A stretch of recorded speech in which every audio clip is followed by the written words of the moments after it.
Boa noite, primeiro, né? Boa noite. Se apresenta aí, fala quem é você.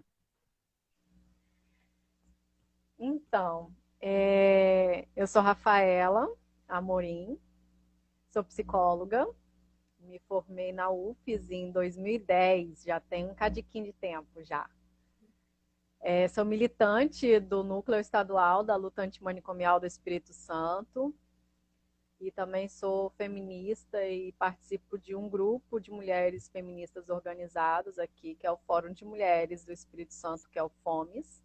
Uhum, Sou mestra em psicologia institucional e o meu trabalho no mestrado foi sobre práticas de cuidado na saúde mental. Então, bacana. conheci a saúde mental na psicologia com a Cristina Lavrador. Eu acho que você não deve conhecer, porque ela se aposentou. E aí foi ela que me apresentou hoje, inclusive. Estava até relembrando ontem também, 18 de maio, a luta antimanicomial, relembrando por todo um trajeto de saúde mental que se iniciou lá na graduação. Bacana. É, Ah, e hoje eu trabalho também no CAPS Infantil de Cariacica, que acabou de inaugurar, inaugurou em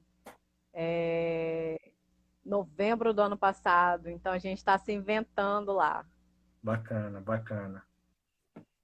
É, Então, galera, eu chamei a Rafa aqui para a gente estar batendo um papo, né? Falando um pouco sobre a luta antimanicomial, né? Explicar um pouco o que que é os manicômios, como é que eles funcionam e por que que ele não é um modelo que, de fato, defende a saúde das pessoas, né? Como ela falou, ontem foi dia da luta antimanicomial, né, que é celebrada essa luta, e é um marco muito importante para a psicologia, né, e dentre outras áreas também que trabalham nessa questão da saúde mental. Então, Rafa, para a gente começar um pouco aqui, vamos falar um pouco o que são esses manicômios, né, de onde eles vieram, como eles surgiram, por que que eles surgiram. Então tá. Então, para falar um pouco sobre a construção dos hospitais psiquiátricos, a gente tem que buscar lá em Foucault. Foucault ele faz todo um resgate histórico, né? E ele, acho que se eu não me engano, é no livro Microfísica do Poder, na parte que fala sobre o nascimento dos hospitais.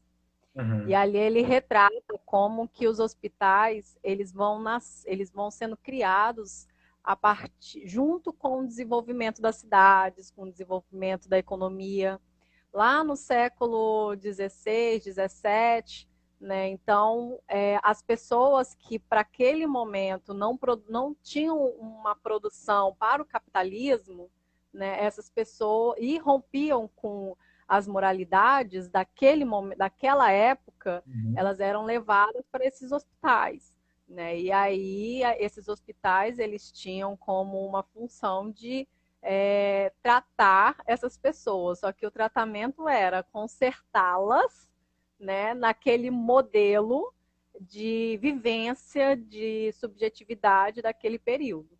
Então, os hospitais psiquiátricos eles nascem nesse contexto, né? E se fortalecem nisso, né? Porque se a gente for olhar toda a história da loucura, se a gente for olhar todo a história dos hospitais psiquiátricos, a gente vai olhar como que existem histórias bem parecidas nesses espaços, né? E quando eu falo de histórias parecidas, eu falo de mulheres que tinham relacionamentos antes do casamento, mulheres que engravidavam, pessoas que eram homossexuais, mulheres lésbicas, né, pessoas em situação de rua. Todas essas pessoas eram levadas de uma forma bem excludente para esses espaços, assim. Então, isso que foi constituindo o manicômio. é Você uma, queria falar alguma coisa? É uma visão muito de higienista, né? De tentar limpar a cidade, né? De maquiar, né? Que todo mundo é normal, tem que seguir um padrão normal, né? E se está fora desse padrão, a gente enclausura lá e tenta consertar. Se não consertar, fica lá pro resto da vida, né? Exatamente. A gente tem muitas histórias de pessoas que moram há anos dentro dos hospitais psiquiátricos, que ainda é realidade no nosso país, né? A gente Uhum. ainda não conseguiu derrubar todos os hospitais psiquiátricos. A gente já derrubou muitos, não todos. É, e a gente falou um pouco, né, da questão de fato não ser uma solução, né, porque eles tentam moldar essas pessoas que estão fora desse padrão para tentar colocar eles nesse padrão, o que não dá, não é viável, né? Então a gente vê, né, a sociedade vê como não solução esse projeto de manicômio, né? Uhum. Então, a partir daí que começa a vir a luta antimanicomial, né? Isso. A luta E, antimanicomial vem a partir da luta dos trabalhadores dentro dos hospitais. Né? E aí, junto com os familiares e familiares, lá na década de 70, 80, no período da ditadura militar, olha que desafio, que começaram esse, que começou a se fortalecer, né, os protagonistas da luta, assim, aqui no Brasil, né, que a nossa história de luta antimanicomial, ela é muito parecida com ela é baseada na reforma psiquiátrica italiana do Franco Basaglia, né, que é acabar com todos os hospitais psiquiátricos. e, e o que consiste assim essa luta antimanicomial, né? Como é que ela surge aqui no Brasil, né? Teve a influência que você falou aí agora, mas a articulação dos trabalhadores com as famílias, os usuários também, né? E como é que foi se dando essa construção dessa luta? Então, aí a gente teve a organização dos usuários, familiares e dos trabalhadores, né, que não se conformavam com esse modo de tratamento, que era de enclausurar, de violentar. Nós temos subjetividades roubadas dentro dos hospitais psiquiátricos, nós temos corpos, nós temos sangue derramado dentro desses espaços, né? E aí a gente tem uma total medicalização dos corpos, a gente não tem uma prática de cuidado de fato. E aí, vendo toda essa situação, as pessoas se movimentaram e a partir daí começaram-se a organizar movimentos sociais. E um deles foi o Movimento Nacional da Luta Antimanicomial, né? Que até hoje ele está bem ativo e o núcleo estadual da luta antimanicomial daqui do estado do Espírito Santo, que eu faço parte, ele é ligado ao Movimento Nacional da Luta Antimanicomial, que vai se fortalecendo. E aí, enquanto vai se fortalecendo as lutas, construindo um projeto político de, de saúde mental, né, num contexto que a gente sabe que está se construindo o SUS, né, junto com a reforma sanitária, com os pilares da universalidade, integralidade, né? Nós temos a 8ª Conferência da Saúde Nacional de Saúde, que também pautou bastante a saúde mental, né? Que Uhum. a 8ª Conferência de Saúde ela foi primordial para o nascimento do SUS, né? Que ali foram construídos todos os pilares, os princípios e diretrizes do SUS, né? O que a gente queria de saúde pública. Então, nesses espaços que a gente foi construindo todo um projeto.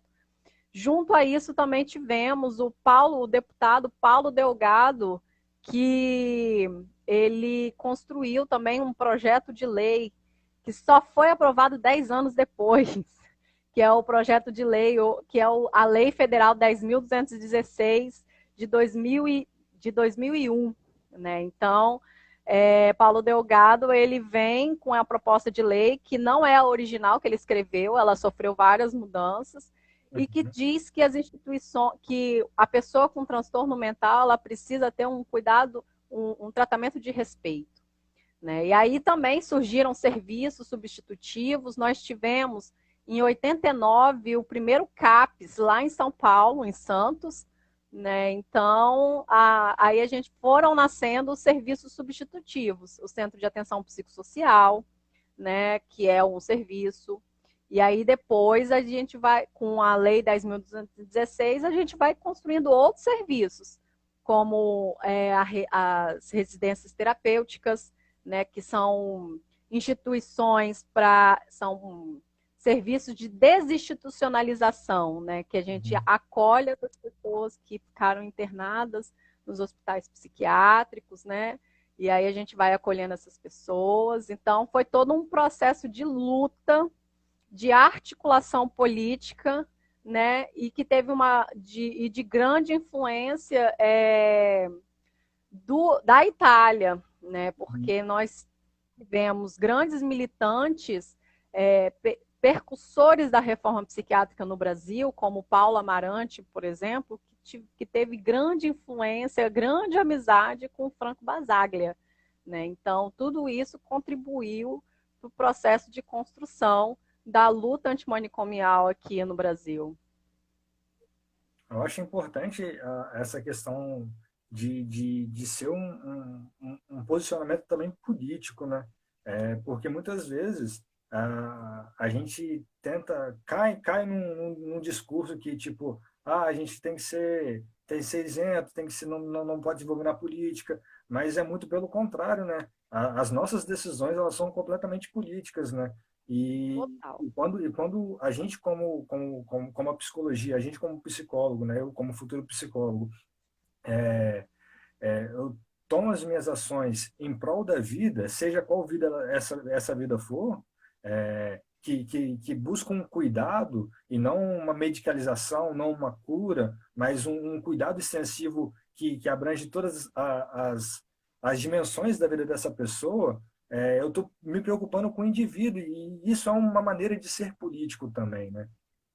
Isso é diferente do que a gente vê, como a política tem agido, né? Hum, Essa madrugada agora, né? O João Pedro, que foi assassinado pela polícia. Uma operação policial em plena pandemia no Complexo do Alemão. Qual é essa política que eles querem levar, né? Então, de fato, é uma decisão política Política de que a gente tem que tomar, né?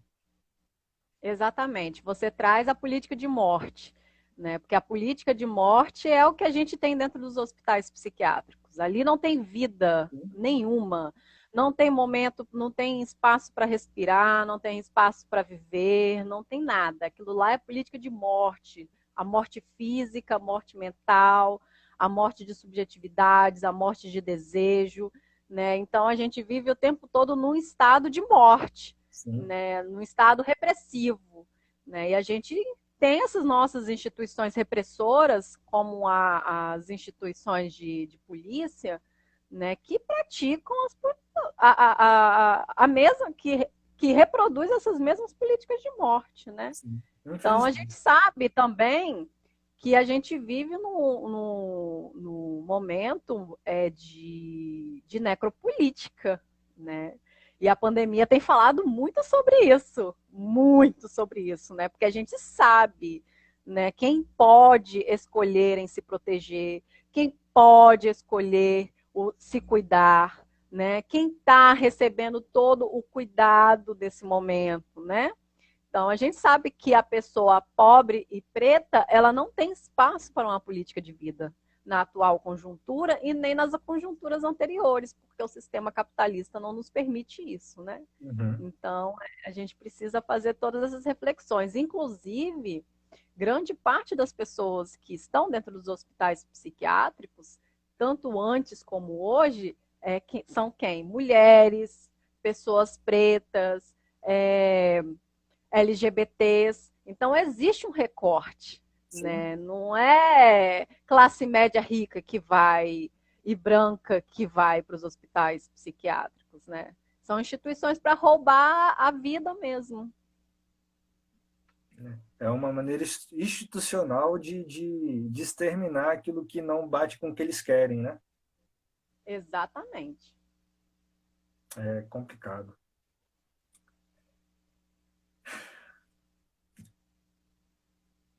Você falou um pouquinho, que o CAPS, né, ele surgiu, né, como uma proposta de reinvenção desse serviço, né, e que você hoje também trabalha no CAPS infantil, né, lá em Cariacica.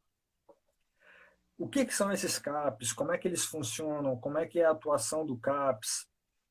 Como é que eles atendem essa população que demanda desse serviço? Como é que funciona esse serviço em si, né? Uhum. Então, o CAPS é um serviço chamado Centro de Atenção Psicossocial, né? E a gente tem várias modalidades de CAPS. A gente tem um CAPS AD, que são para as pessoas que fazem o uso prejudicial de substâncias psicoativas. Nós temos o CAPS tipo 1, que são os CAPs que acolhem todas as demandas de uma cidade que tem até 70 mil habitantes. Nós temos o CAPS 2, que atendem todas as demandas de uma cidade até 200 mil habitantes. E nós temos o CAPS 3, que atendem acima de 200 mil habitantes e que funciona 24 horas, que podendo ter até, se eu não me engano, 10 leitos para internação. E aqui no estado a gente tem o CAPS da Ilha, que fica em São Pedro, que tem que é CAPS 3, e se eu não me engano, o CAPS AD daqui de Vitória também tem CAPS 3, é um tipo 3 também, que tem leitos. Uhum. E o CAPS Infanto Juvenil, que é um CAPS que atende crianças e adolescentes até 18 anos, que façam uso prejudicial de substância psicoativa ou que tem algum tipo de transtorno mental grave e persistente. E autistas também. Uhum. E aí o CAPS, apesar de ser um serviço substitutivo, a gente precisa tomar muito cuidado porque ele também pode se transformar no manicômio, né? E aí ele se torna um manicômio quando a gente faz do CAPS um tratamento dentro, né? Como se os usuários eles tivessem que estar somente dentro do equipamento para poder conseguir o cuidado e que seja de atendimento ambulatorial. Né? E que seja um CAPS que não faça um trabalho de protagonismos de vidas de sujeitos ali, né? De autonomia. Então, quando um CAPS faz esse tipo de trabalho, a gente está reproduzindo manicômios. Né? Então, eu gostaria de fazer só essa diferença, porque não necessariamente o CAPS ele pode ser um manicômio, mas ele também pode vir a ser um serviço potente, criativo para serviço, né, como serviço substitutivo, que essa é a proposta do CAPS. Uhum. Então, o CAPS ele tem, ele coordena o cuidado de saúde mental na rede de atenção à saúde. Né? Então, a gente ali no CAPS, a gente acolhe as demandas mais graves do transtorno mental, né, do sofrimento mental. Não são todos, tá? Porque senão aí a gente também começa a manicomializar o CAPS. E ali a gente faz matriciamento, atendimentos individuais e principalmente atendimentos coletivos, né, que são muito importantes.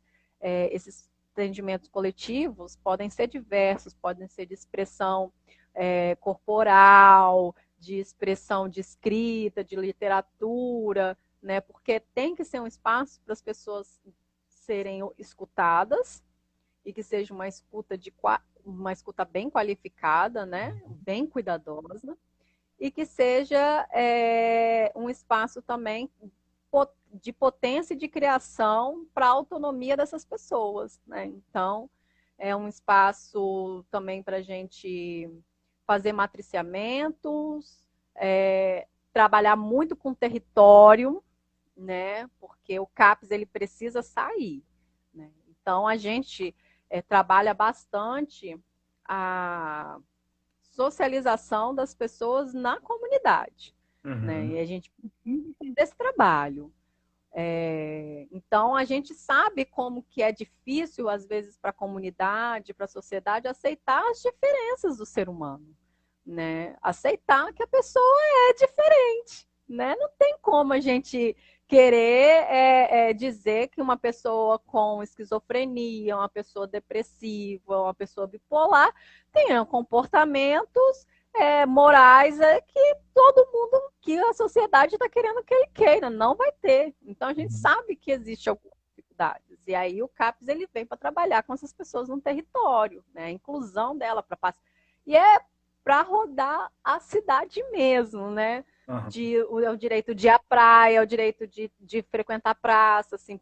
Algumas pessoas podem entender que isso é uma coisa muito simples, né? Tipo, nossa, como assim, né? Vocês trabalham para a pessoa acessar uma pracinha. Gente, a gente trabalha para a pessoa acessar a pracinha sim. Porque a gente encontra muitas dessas pessoas enclausuradas dentro da própria casa. A gente encontra que essas pessoas, quando elas vão para a pracinha, elas são expulsas de lá por algumas pessoas, né? Então, Uhum. é difícil para essas pessoas que estão no estado mais grave acessarem uma pracinha, acessarem uma praia. Tem gente que não sabe o que é uma praia, o que é passear no shopping, o que é ir na padaria comprar alguma coisa. Para algumas pessoas isso é muito complicado, né? Que a gente tem situações de pessoas que ainda vivem em cárcere privado, né? Então, o CAPS ele vem trabalhar nessas potências, nas potências de vida, né? E também com os familiares, porque os familiares adoecem nesse processo, porque cuidar de uma pessoa com um transtorno mental grave e persistente não é fácil, né? Então, esses familiares eles também entram no processo de adoecimento, esses familiares precisam de um cuidado. E o CAPS é um equipamento que trabalha muito a questão da democracia. Isso que é bacana, né? Um CAPS que é potente, que é criativo, ele trabalha na perspectiva das assembleias, das assembleias junto com familiares e usuários e ali decidirem uma cogestão, né? Como que vai ser gerido o CAPS, por quais as atividades, aquela atividade não deu certo, aquela atividade é chata, não, a gente podia fazer algo diferente, né? Talvez aquilo ou outro, né? Nossa, aquele lanche, aquela comida não tá bacana, eu acho que precisa dizer isso, né? Então aí começa a dar os pitacos. Aonde tem uma assembleia bem potente, que eu sei que já mudou até cardápio de, da gestão dentro do equipamento, é o CAPS AD de Laranjeiras na Serra. Lá os usuários lá são porretas, eles se inventam, são totalmente fortalecidos e questionam e não aceitam e correm atrás, vai em vereador, vai não sei aonde. Então é isso, o CAPES é isso, é desenvolver essas autonomias, assim, né? Esses protagonismos, essas histórias, né? É inventar roda, é dançar junto, é cultura. Gente, o CAPES precisa desenvolver cultura, precisa desenvolver arte, né? Nós temos aí Bispo do Rosário, que fez magníficas obras, artes. Nós temos muitas pessoas com grandes potenciais, assim, né? De expressão. Tem gente que só consegue se expressar com o corpo, que não consegue se expressar com a fala, né? Então, quando começa a dançar, a desenvolver gestos na liberdade, sem censura, isso é lindo, é potente, sabe? Isso fala muita coisa, né? Então, CAPES é isso, CAPES tem que ser vida, né? E trabalha muito também a reinserção das pessoas que estão nesse processo de desinstitucionalização, né? A gente tem gente ainda internado 20, 30, 40 anos em hospitais psiquiátricos, né? Eu lembro que eu participei de um projeto, posso falar um pouquinho Pode, óbvio. mais? Se Pode. você não me cortar, eu não paro de falar, não. Tá bom? Porque o assunto da saúde mental é um assunto que me empolga muito. Então, são muitas histórias, né? Quando eu estava fazendo o estágio no projeto de extensão da Cristina Lavrador na psicologia da UFES, né, o ECEIDADES, a gente trabalhou na reinserção das primeiras pessoas que saíram do Adalto Botelho, nas primeiras casas, né, as primeiras 5 casas. Na verdade, foram as primeiras 3, depois abriram mais 2. E aí o projeto era responsável por 2 casas, que é lá em Santana. E aí, no Residencial Santana. Aí eu ficava na masculina, depois eu fui para feminina, fiquei primeiro na feminina, depois eu fui para masculina. Foi onde eu conheci a saúde mental. Fui morrendo de medo, porque eu não sabia o que era, né? Eu fui desesperada, eu fui morrendo de medo. Aí cheguei lá, tinha a moradora percebeu o meu medo, assim, né? Foi incrível. Ela entrou na minha frente, começou a falar um monte de coisa, e coisa por coisa, e depois ela apontou o dedo na minha cara e começou a rir. Eu nunca vou esquecer isso na minha vida, assim, né? E aí a gente trabalhou bastante isso, né? Porque são histórias que ficaram roubadas lá dentro, né? Dentro do hospital. E aí eu lembro que teve uma moradora que saiu e ela hoje faleceu, né? E aí ela tinha acabado de sair e ela saiu com muitas perguntas. Você vê que ela parou no tempo, sabe? Ela perguntava sobre colinos, aquela pasta de dente colinos, aquele não sei o que de produtos, ó, antigos, como e ela queria vivenciar aquilo, sabe? Eu fiquei assim, gente, é impressionante o que a gente faz com a vida, o que nós, quanto seres humanos, fazemos com a vida das pessoas, né? E aí também tinha um outro, são vários assuntos, são várias histórias, quando você para ouvir eles, de fato, para ouvir, né? Tem um outro que esse é vivo, né? E ele tem uma esquizofrenia catatônica, então ele não consegue se expressar direito, né? Tá bem crônico, assim. E aí ele tem a gente sabe, ele ficou, acho que, para lá de 30 anos internado no Adalto Botelho. E ele falava muito da Praia do Suar. E a gente ficava, acho que ele tem vivência, vida, história na Praia do Suar. E aí teve um dia que eu peguei um ônibus com ele e com outro morador, vamos passear na Praia do Suar. Isso aí na época tudo na época do negócio, do projeto. Fomos eu, ele e o outro lá passear. A gente está passeando na Praia do Suar e ele não reconheceu a Praia do Suar. Porque a Praia do Suar de 2007, naquela época, não era a Praia do Suar de 30 anos. Né? Então, assim, e eu explicava para ele que aquela era a Praia do Suar e ele não conseguia ter a dimensão. E ele continuava falando: Praia do Suar, Praia do Suar, eu quero ver a Praia do Suar, Praia do Suar, que ele tem umas expressões assim, né? E aí ele não, e aí a gente voltou e ele continuou com aquilo, né? E olha essa violência que ele sofreu, né? Toda uma vivência que foi roubada dele, assim. Então é isso, assim, o CAPS trabalha essas histórias, o CAPS trabalha essas vidas, né? De tentar a gente trabalhar que eles retomem para a vida, a desejar ir na padaria tomar um cafezinho, a desejar pegar o dinheiro do benefício e comprar uma roupa, né? A desejar, tô a fim de ir na praia. A gente tem que trabalhar isso com eles, sabe? Vou à praia hoje, então vamos lá, vamos à praia, né? Coisas que pra gente é simples, mas que para essas pessoas foi faz total diferença, assim, né? Muita diferença, né?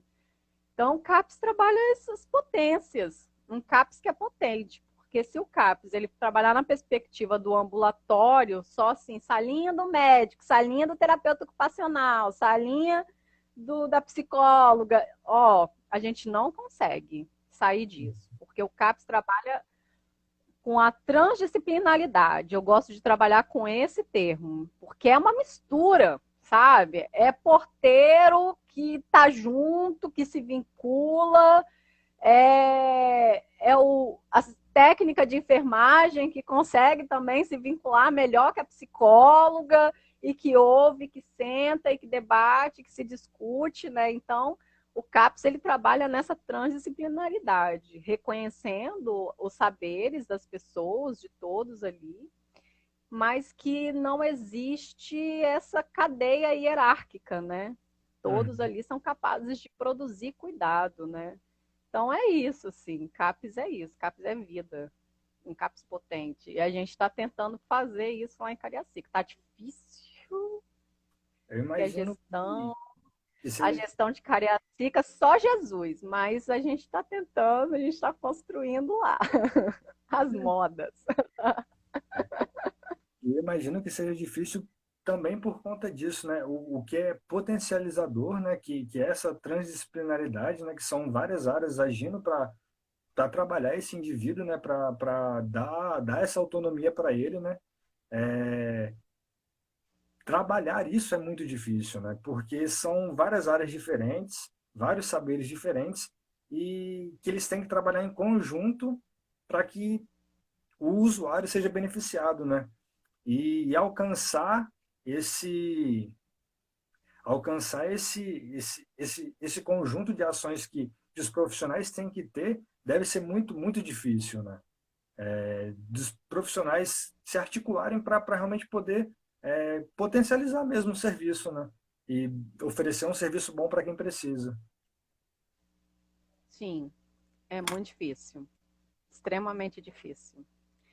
É difícil, principalmente quando a gente não tem uma gestão que contribui, né? Uhum, Que não vai junto ou que não entende o que é a saúde mental e nem a importância da saúde mental para a sociedade, né? Porque não tem como, assim, saúde mental ela precisa ser tratada com o seu devido respeito, com a sua devida colocação, né? Todo mundo tem e passa por algum tipo de sofrimento, em algum momento da vida ou em todo momento da vida, né? Então a gente precisa cuidar disso. E aí, e por muito tempo, saúde mental, ou ela foi tratada, né, pelo viés da exclusão com os hospitais psiquiátricos, e quem tem dinheiro, quem é rico, vai nos melhores médicos, nos melhores psicólogos, faz a sua terapia semanalmente, faz a sua musculação, sua ginástica, seu yoga, né? uhum. Que é um custo, né? E aí? Né?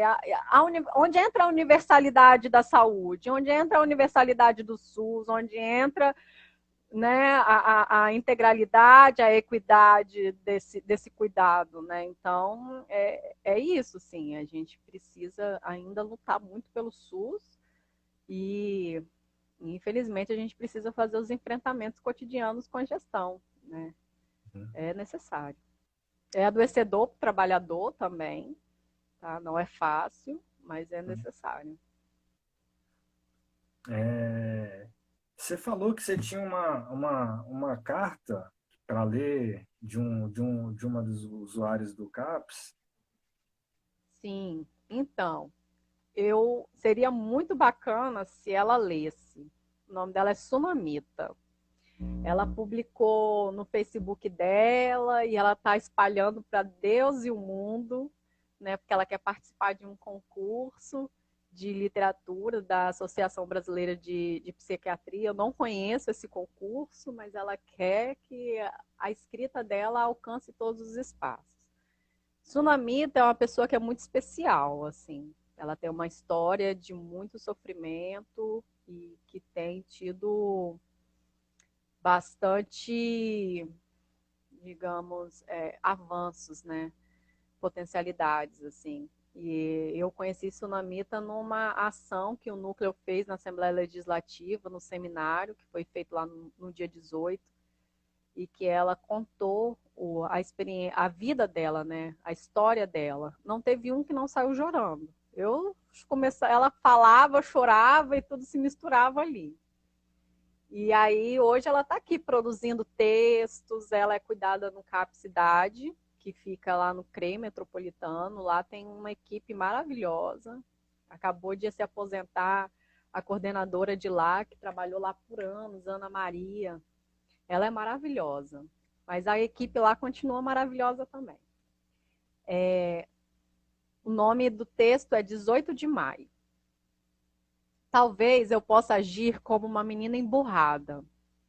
Se alguém me disser, cale-se, talvez eu diga, cala a boca, quem morreu, quem manda na minha boca sou eu. Ou talvez eu grite, com toda a raiva guardada por anos. A essa altura da vida, ser chamada de louca não me incomoda tanto. Por uns 30 anos, eu guardei todas as dores, todas as ofensas, todas as injúrias, chorei sozinha no meu travesseiro. Noites e noites de choros silenciosos. As lágrimas escorriam no meu rosto, a alma dilacerada, o grito engasgado. Eu pensava, gritar para quê, se ninguém vai me ouvir? Até que surtei, saí completamente da realidade. Perambulando sozinha pelas ruas, fui resgatada e começou meu tratamento de saúde mental. Acho que consultei com todos os psiquiatras desse estado. Até conheci o tratamento no CAPS Cidade, com a equipe multiprofissional. Aprendi diversas formas de expressão, diversas formas de colocar para fora aquela dor que dói diariamente. Conheci também a luta antimanicomial. Vi que aos poucos estamos ganhando voz.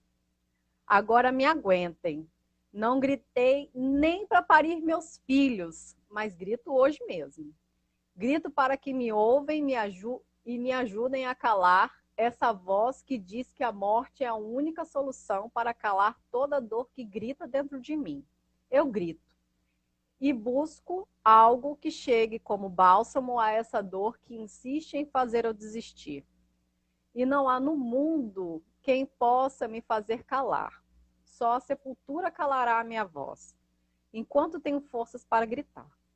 Grito para a biomedicina, achar novos tratamentos, gritos para a tecnologia ser favorável para a saúde mental, grito para os governantes olhar para a saúde mental com mais atenção, grito para a ministra dos Direitos Humanos, para olhar para os excluídos, grito até para o presidente, embora eu não tenha votado nele, e ele foi eleito, e tem por obrigação presidir por todos. A todos os médicos que cuidam de mim, a equipe multiprofissional do CAPS, grito bem alto, obrigada. Deus os colocou como anjos para cuidar de mim. Que Deus abençoe abundantemente a vida de todos vocês. Esse é o texto da Sunamita, que é uma pessoa muito especial, com uma história incrível, que continua fazendo o seu tratamento no CAPS, né? E que ela está querendo participar do concurso do ABP, mas é um texto que fala de um processo que ela passou por silenciamento por muitos anos de vida e que hoje o CAPES trabalhou o tratamento, o acompanhamento foi de um jeito que desenvolveu aí que ela está gritando. Isso é maravilhoso. Isso é um trabalho, isso é um cuidado em liberdade, isso é um trabalho potente, isso é um trabalho criativo que a gente precisa desenvolver dentro do CAPES, assim, né? Com certeza. É isso. Com certeza. É potente, né? É um texto potente, é uma história de vida potente, né? Que por muito tempo foi silenciada, né? E agora, com esse aparelho, com esse serviço, né?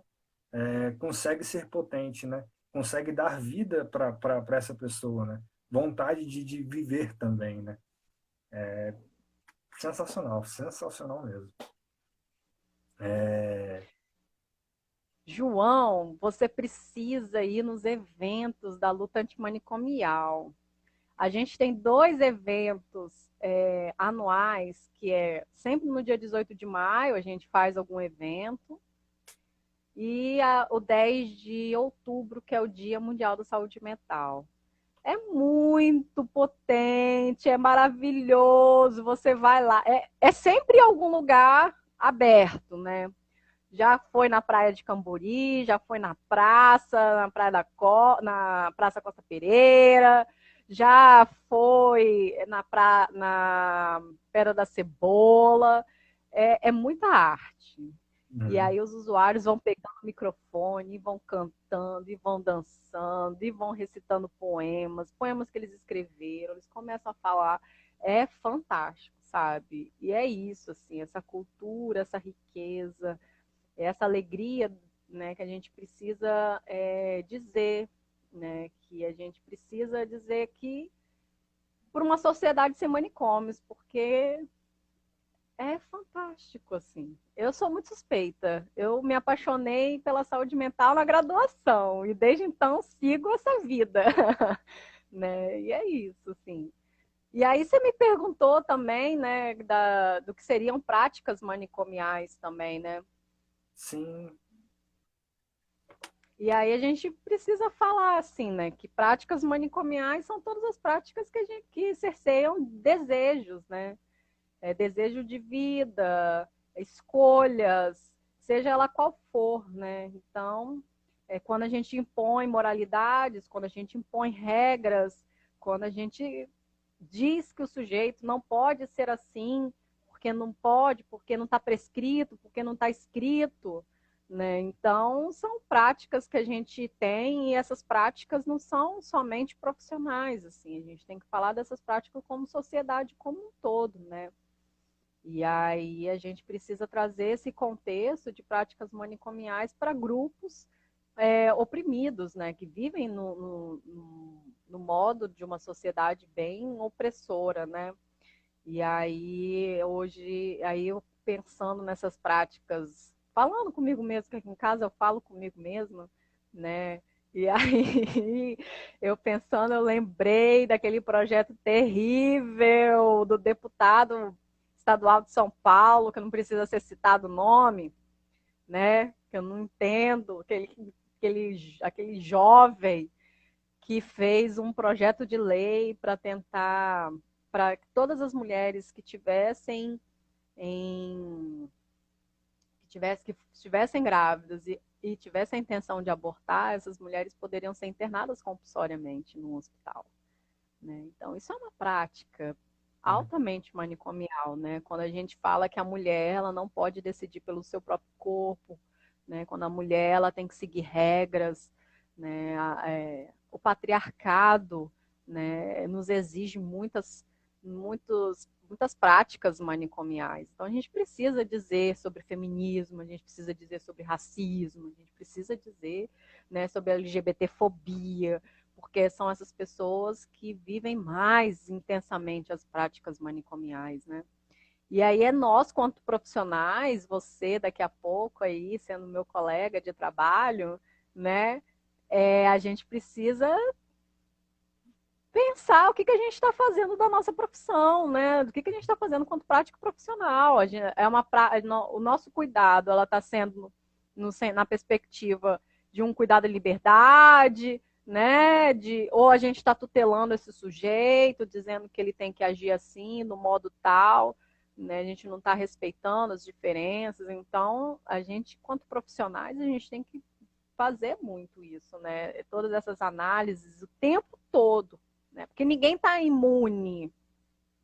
São forças que nos batem o tempo todo, né? Às vezes eu posso ter uma prática machista, às vezes eu posso ter uma prática racista. A questão é eu reconhecer e combater e enfrentar isso, né?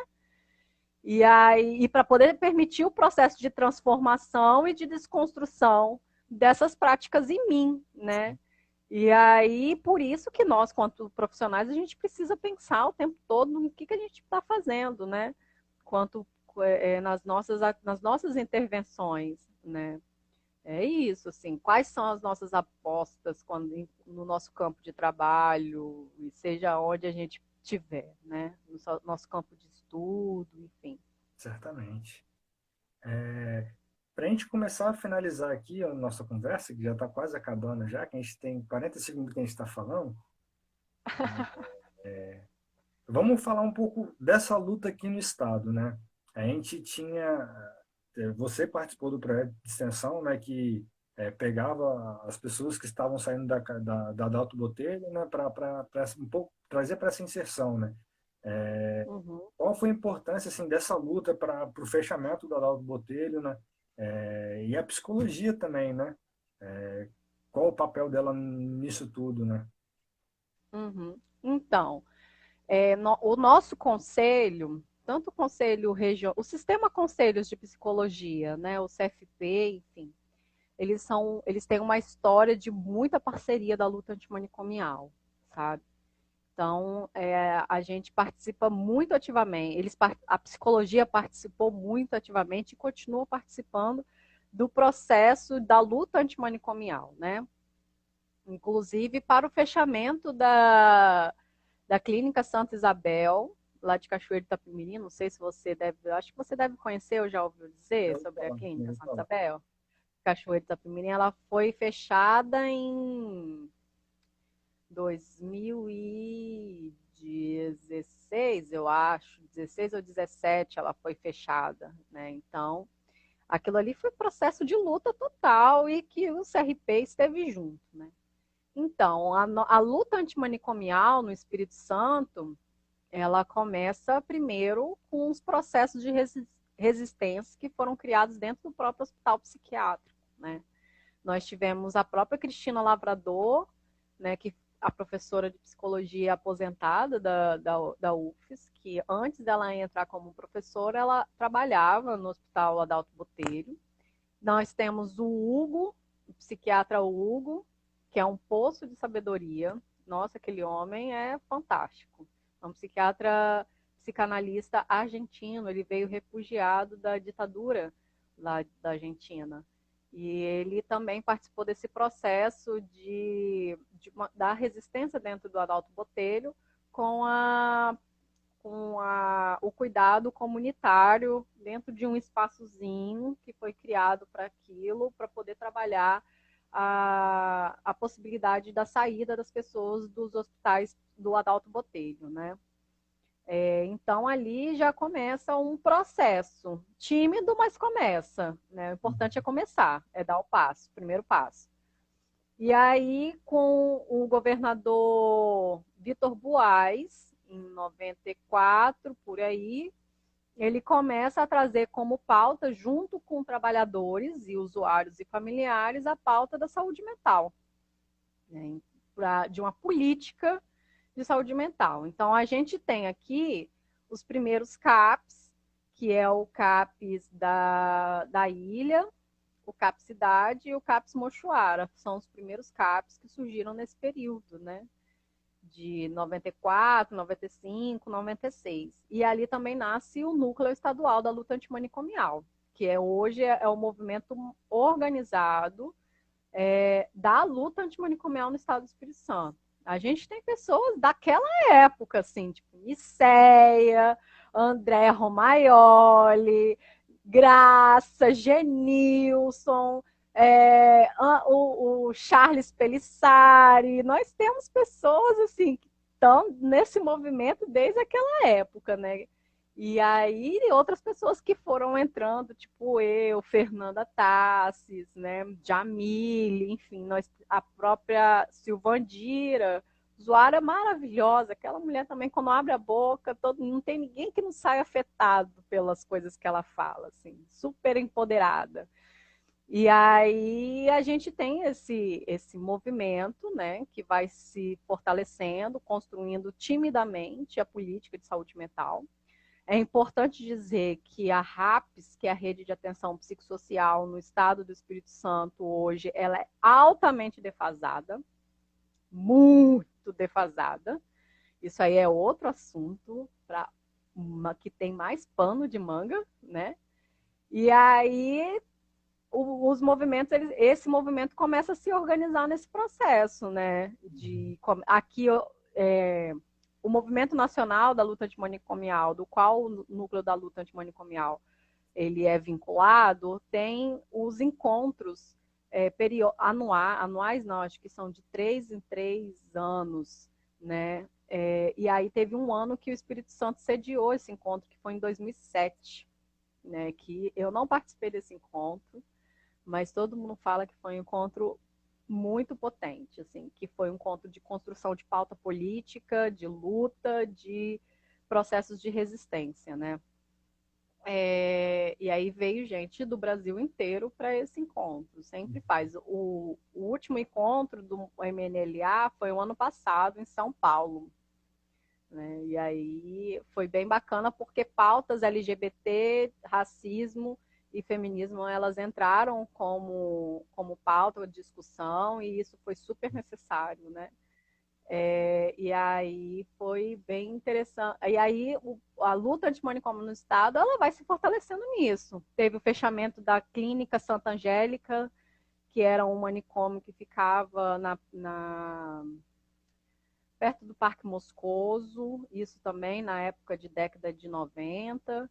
A gente foram feitos vários enfrentamentos para o fechamento do Adalto Botelho, da saída das primeiras pessoas, para a abertura das primeiras casas, das primeiras residências.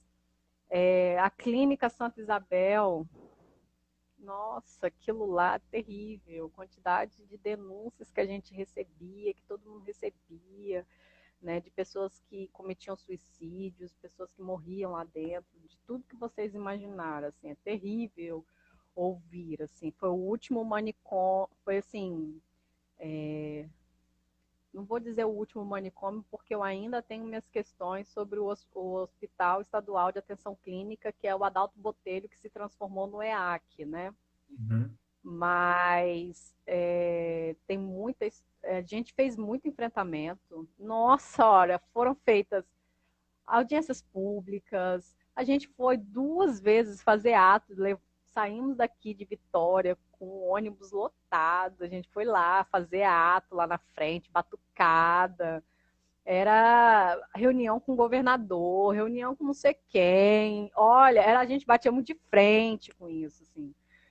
Você não tem noção, a galera da saúde mental é heavy metal. Você quer brigar, você quer arranjar uma briga boa, é com a galera da saúde mental, assim, da luta antimanicomial, porque a gente briga mesmo, sabe? E quando o Renato Casagrande, no primeiro governo dele, ele inventou a tal da Rede Abraço, meu Deus, aquilo foi uma tragédia, porque aquilo foi para pagar campanha para os evangélicos, sabe? Então, assim, um dinheirão, milhões indo para as comunidades terapêuticas, sabe? E para as pessoas fazerem campanha, fundo totalmente eleitoral. A gente fez muita briga também. Mas a gente comemorou muito quando a Clínica Santa Isabel fechou. E aí essa clínica fecha e aí abrem as. Nossa, abriu um cadiquinho. Porque até a clínica fechar, se eu não me engano, a gente tinha 7 ou 10 residências terapêuticas na região metropolitana. E aí hoje nós temos 17 residências terapêuticas, se eu não me engano, acho que é isso, são 17.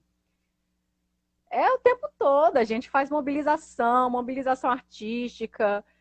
Quando teve em 2000, hoje eu também estava lembrando sobre a ocupação que a gente fez lá em Brasília, na coordenação da saúde mental nacional, que foi uma ocupação nacional, fora Valêncio, porque tiraram o Ticanori para poder colocar o Valêncio na época da Dilma. A gente ocupou, a gente ficou de dezembro até abril, acampado dentro do Ministério da Saúde. Foi fantástico, eu fiquei 5 dias lá, né? Fiquei 5 dias lá acampado. Tem outros militantes daqui do estado que foram também, ficaram acampados lá também. O Brasil inteiro indo para lá. No dia quando eu fui, tinha gente do Rio de Janeiro, não, tinha gente de Minas Gerais e de Pernambuco, né? E aí a gente foi conhecendo outras pessoas. Então, a luta antimanicomial no nosso estado hoje, ela é bastante ativa nesse sentido. A gente faz esses eventos do 18 de maio, faz os eventos do 10 de outubro também, que é o Dia Mundial de Saúde Mental. A gente faz todos os enfrentamentos, a gente se manifesta publicamente e as pessoas já reconhecem o nosso movimento, né? Então, é um movimento que não é institucionalizado, então não existe coordenador, é que se autogere, né? Isso é fantástico, a gente às vezes até se perde nesse processo, né? Mas é isso, assim, a gente vai se organizando para fazer resistência e militância. E a gente tem gente que é da militância, que ocupa cargos de gestão e que faz militância dentro dos cargos de gestão também. E é isso, sim, sabe? A gente se alia o tempo todo dentro da luta antimanicomial aqui no estado do Espírito Santo, sabe? E a gente também promove seminários, enfim, né? Sempre nesse sentido, assim, de fazer, né? E você pode ter certeza que todos os serviços que a gente tem hoje foi na base da luta, né? Não teve vontade política, não. Foi luta. Inclusive o equipamento que eu trabalho hoje, que é o CAPS de infantil de Cariacica, nasceu a partir de um movimento popular de Cariacica, de familiares autistas, da PAI, né, e de pessoas e familiares que têm transtorno mental grave, infanto-juvenil em Cariacica, que se aliou à Defensoria Pública da União e do Estado do Espírito Santo, as duas defensorias, que fizeram um movimento mesmo de pressionar e tudo, judicializaram, fizeram audiência pública e foram para a luta. E o CAPS ele só saiu porque a Defensoria Pública ficou lá no pezinho de orelha da secretária de saúde. Não foi nem da área técnica, do coordenador, foi da secretária, foi do prefeito.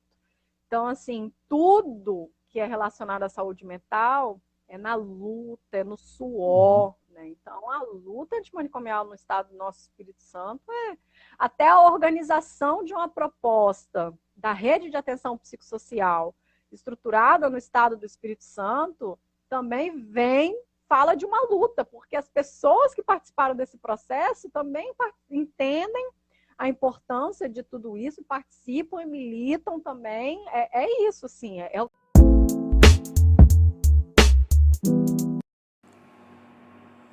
Aí a live lá no Instagram finalizou, né? Devido à limitação de 1 hora por live. Daí o papo finalizou por ali mesmo.